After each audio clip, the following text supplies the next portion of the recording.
E a crise americana, ela vai nos mostrar uma dinâmica nova no mundo. A crise americana, ela vai trazer uma coisa muito interessante: a vitória do presidente Barack Obama.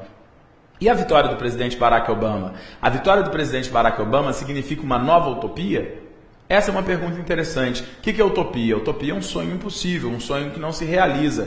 E nós vivemos utopias nos anos 70. Nos anos 70, nós tivemos o movimento hippie, paz e amor, nós tivemos a militância pelo fim da guerra do Vietnã, a ideia de que podíamos construir sociedades alternativas, e o mundo sonhou tudo isso nos anos 70 de uma maneira coletiva. Nós tínhamos os jovens, os universitários pelo mundo inteiro, Woodstock. Então tudo isso nos anos 70 fazia com que a gente tivesse uma esperança coletiva. Interessante é que a chegada de Barack Obama, a possibilidade de Barack Obama vir a ser presidente dos Estados Unidos, parecia que a eleição nos Estados Unidos ia ser um fenômeno global. Parecia que eu e você, que nós íamos votar nessa eleição. E o mundo majoritariamente votaria no presidente Barack Obama. E uma outra questão interessante: e os americanos, eles mudaram? Será que ter escolhido um negro para ser candidato à presidência dos Estados Unidos, será que ter dado a um negro a vitória na presidência dos Estados Unidos, isso mostra que os americanos mudaram? Isso mostra que eles estão menos racistas? Isso mostra que eles estão menos capitalistas, menos imperialistas? Eles melhoraram? Então, em relação ao presidente Barack Obama, a crise americana vai oferecer ao mundo uma nova utopia. Ao mesmo tempo, a crise americana vai afirmar a globalização. O que significa afirmar a globalização? Nós falamos em aula anterior que a globalização é uma falácia. Na prática não há livre trânsito de mercadorias, na prática não há livre trânsito de pessoas. Então, essa globalização existe onde? Senhoras e senhores, isso é fato. Nenhum país escapou da crise americana. Pode ser que um país tenha tido uma marolinha, pode ser que o outro tenha tido um vagalhão, mas o fato é que a crise afetou a todos. A crise afetou Dubai, a crise afetou o Brasil, a crise afetou a China, a crise afetou a Índia e afetou os Estados Unidos. Então a crise está globalizada. A crise americana, ela vai também possibilitar o quê? Ela vai possibilitar aquilo que nós chamamos de uma ideia, que é o desenvolvimento social sustentado. Muita atenção a isso. O que é o desenvolvimento social sustentado? O desenvolvimento social sustentado é um conceito novo desenvolvido pela Unesco, a ONU. Esse conceito é a ideia de quê? A ideia de que no capitalismo sempre haverá diferença. Mas essa diferença não precisa ser essa diferença tão absurda, tão grande quanto ela é hoje. Se o capitalismo quiser sobreviver, o que é necessário? Se o capitalismo quiser sobreviver, é necessário que nós tenhamos uma diminuição da desigualdade social. Se você tiver uma diminuição da desigualdade social, com certeza, além de termos paz no mundo, nós teremos a própria sobrevivência do sistema.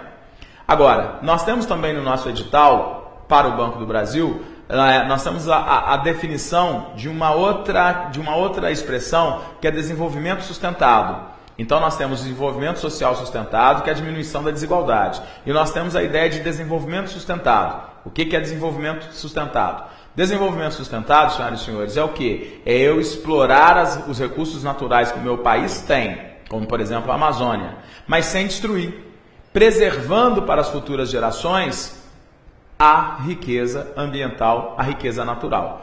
A crise americana, o que ela vai trazer além dessa utopia, desse desenvolvimento social sustentado, da globalização? Ela vai trazer também uma outra questão que é fundamental: novos arranjos a partir do G20. A crise americana, ela vai possibilitar esses novos arranjos. O G20 é um desses novos arranjos. Há alguns anos, relativo a pouco tempo, o que nós tínhamos? Os 7 países mais ricos do mundo, o tal do G7, eles se reuniam meio que numa sala de reuniões, e nessa sala eles traziam diretrizes para o mundo. Saíam de lá com receitas acabadas e impunham essas receitas para a América Latina, para os países da Ásia, para os países do Oriente Médio. Diziam que nós, os pobres, chamados subdesenvolvidos, tínhamos que seguir aquelas receitas e nos impunham todas essas diretrizes, como por exemplo o tal consenso de Washington, a globalização, o neoliberalismo, e a gente era obrigado a aceitar. Agora não. Agora, a partir da crise americana, eles, os países ricos que foram responsáveis pela crise, eles têm que contar conosco. A verdade é que se a crise for menor na China, se a crise for menor no Brasil, se a crise for menor na Índia, nos chamados emergentes, Eles, os países ricos, vão sair melhor também eles da crise. Nesse aspecto, eles não têm mais aquela condição de arrogância que eles tinham antes. Então hoje o consenso no mundo ele é maior. E tudo isso são as novas dinâmicas trazidas por essa crise, novos aprendizados trazidos por essa crise. E nós vamos ter, ao final de todo esse período, aquilo que nós vamos chamar de o fim da era Bush. E essa imagem, ela projeta, ela mostra exatamente o momento que é a cerimônia de transferência do cargo do presidente George W. Bush para o presidente Barack Hussein Obama. Quando Obama se torna presidente dos Estados Unidos, o que isso traz? Isso traz toda uma nova gama de possibilidades. E a partir da chegada do presidente Barack Hussein Obama ao poder, o mundo vai fazer uma pergunta. Que pergunta? Os Estados Unidos, de fato, mudaram? Barack Obama pode simbolizar para o mundo a volta de algumas utopias. Então nós estamos discutindo o quê? O que a gente está procurando elaborar no nosso pensamento? A gente está procurando elaborar o seguinte: e aí, Barack Obama simboliza uma mudança na política externa norte-americana? Será que Barack Obama simboliza uma possibilidade de relação com os Estados Unidos de uma maneira diferenciada? Porque vamos pensar um pouquinho e vamos tentar analisar como é que as coisas eram à luz da realidade. Eu me lembro que quando George Bush foi quando ele foi reeleito, a sensação que eu tive é que se o mundo pudesse mudar, porque é preciso convir o seguinte: todo mundo dá palpite na eleição norte-americana. O mundo inteiro meio que para prestar atenção em quem será o próximo presidente dos Estados Unidos. E a verdade é que, de uma maneira indireta, torcendo contra ou torcendo a favor, ou lançando algum tipo de comentário não muito favorável, a verdade é que, de alguma maneira, as pessoas se interessam, de alguma maneira as pessoas elas participam, ainda que indiretamente, subjetivamente, do processo eleitoral nos Estados Unidos. E eu tenho a seguinte sensação: se fosse Bush contra o mundo teria ganho e Bush teria perdido a eleição. Mas nos Estados Unidos, talvez até exatamente por isso, em função das muitas ideias de teoria da conspiração que eles têm por lá, George Bush acabou sendo reeleito, e reeleito com uma grande maioria, uma maioria estrondosa de votos, não é? Já que grande maioria fica uma coisa meio esquisita, mas uma maioria estrondosa de votos. E aí o que nós temos? Nós falamos aqui que Barack Obama pode simbolizar a volta das antigas utopias. Dá uma olhada só no cartaz da campanha eleitoral de Barack Obama que a gente tem aqui no fundo, que a gente tem aqui no vídeo.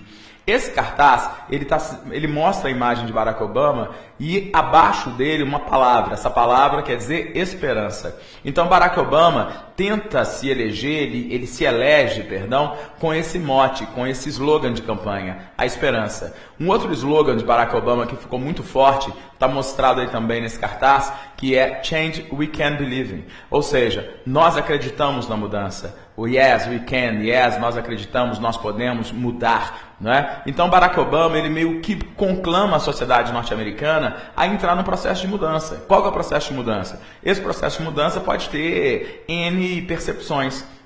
Mas qual que é a percepção que o mundo de fora tem desse slogan do candidato Barack Obama? Sim, nós podemos mudar, sim, nós acreditamos na mudança.